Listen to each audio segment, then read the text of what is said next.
about this last night, but just have you had many teams in your career shoot 18 3-pointers in a game? Or No, we had. I remember being with the Rockets, and we set a record one night against the Warriors over at the Toyota Center, and we made 23, but that's a 48-minute game. But no, that game last night is just a game that I'm glad we shot well. We played great, but I don't spend 1 second thinking about it anymore.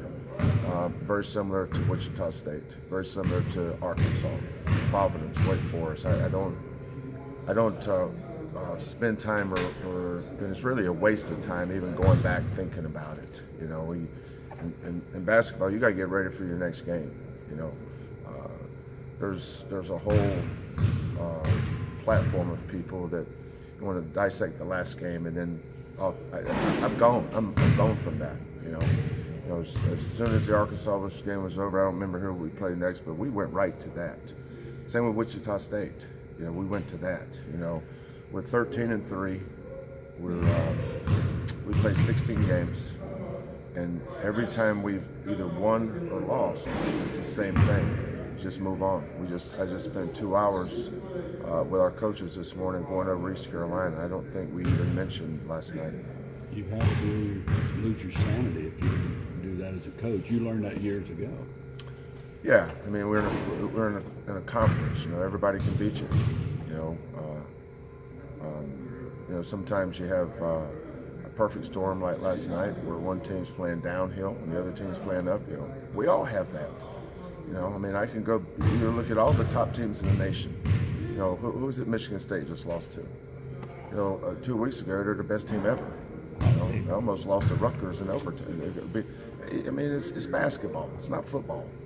Speaking of another sport, golf, which you enjoy, a pro told me one time, you're as good as your best shot. You're not as. I always think about the bad ones. So I would amend that to say you're as good as your next shot. Like last night, great night. I was happy for our guys. We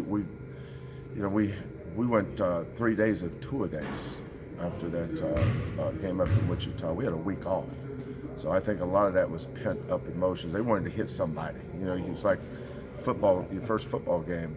You're for 3 weeks or a month, ever how long they practice, two-a-days, hot. All of a sudden, you go get hit somebody else. I'm sure they were tired of my voice, tired of running, tired of being held accountable for everything under the sun. So I think that was some pent-up emotion there last night. But don't take anything away from Wes and Armani and Rob and Corey. For any one of those guys to jump up and make 5 threes, don't be. Obviously nobody's surprised at that. But very rarely do you have all of them making them in the same night. That's why you had the gap. You mentioned your experience with the Rockets. How about this back-to-back coming up? These guys have another challenge. Facing you guys have a challenge right now. Yeah. Well, we're just starting last night. We go Thursday, Sunday, Wednesday, Saturday. So we have 4 games in 8 days, basically, or 9 days, whatever that is. It's. Everybody in the league has it. That's why I don't complain about anything. It's like having to play all our games over at Texas Southern. Well, Cincinnati's doing the same thing, and they have it tougher than us. They have to go 8 miles, I think somebody said. We just have to go 2. I know Florida did that. Might have been in Billy's last year, and they were playing different arenas around the state. So there's no complaints, none. At some point, everybody in our league will play 4 games in 8 or 10 days, and game's over last night. You come in today, you prepare for the next game, and you move on. And when East Carolina's game's over, you go on to the next one, and you try to prepare the best you can, get them ready the best you can, and hopefully we play well. What are keys to East Carolina?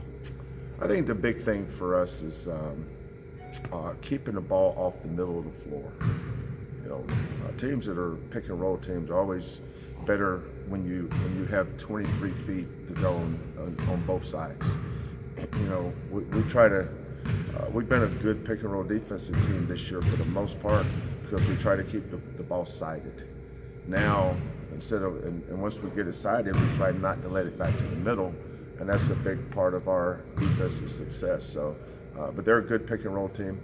We've got to be our pick and roll defense in terms of communication and dictation. We've got to dictate the ball where we want it to go, and our bigs have to do a great job of stopping it. And then our help side has to be loaded into the lane. So I think pick and roll defense, obviously rebounding, is something that we, it's just one of, it's in our DNA. I mean, this program will always be known for rebounding because of what our emphasis is every day. But as long as we defend and rebound, we're always going to have a chance. Yeah. Joey, I know you take it day by day, game by game, but Coug fans, every time I talk to them, hey, you think they'll make the tournament? You get the NCAA bound? Why? My response is, Kelvin plans on it. That's what his goal is here. But big picture, you have a? No big picture here. It's January 12th. I don't even know. I know it's in March when the thing's over. So, if we lose our next four, we probably won't make it. That'd be my answer. Win a couple more, who knows? But, like you just said, that's something for the fans and the media to get excited about. When you're inside the arena, delivering or taking blows, you better focus on hitting before they hit you. Coach, what are your thoughts on what Gabe Grant did in the game last night? Gabe's just got to get better in situational defense. Knowing where one of the things that keeps him off the floor is his defense. The best defenders are proactive. Think about a shortstop or a second baseman. There's one out, runners on first and second. Well, before the ball's even hit to them, ball's hit to me, they know where they're going with it. If it's deep in the hole, probably going to try to get one, maybe a force out somewhere. If it's a hard grounder, I can get two. But they're going through all those scenarios before the ball's even hit. So it's being proactive. The best defensive players are proactive. They're thinking ahead. Bad defenders are always reactive. They get hit and so you got screened, and your man just shot a layup because you didn't see the screen coming. But a lot of junior college kids are like that. Some of them pick it up quicker than others. But we hold kids accountable for their two things: is their effort and then their awareness. You look at Chris last night. Chris had a great week of practice. I'll take responsibility for the Wichita State game. I should have never put him out there. That wasn't fair to him. And that, they had one of our players that didn't even guard, and Chris was on a scale of 1 to 10, was a -20. So that was just one of those games. But I thought when he came back from that game, those 9 or 10 practices we had last week, I thought his play was a carryover from that. He's getting better at being aware. He's seeing ball in man and being able to react to that world. There's nothing else. There's the ball and there's your man.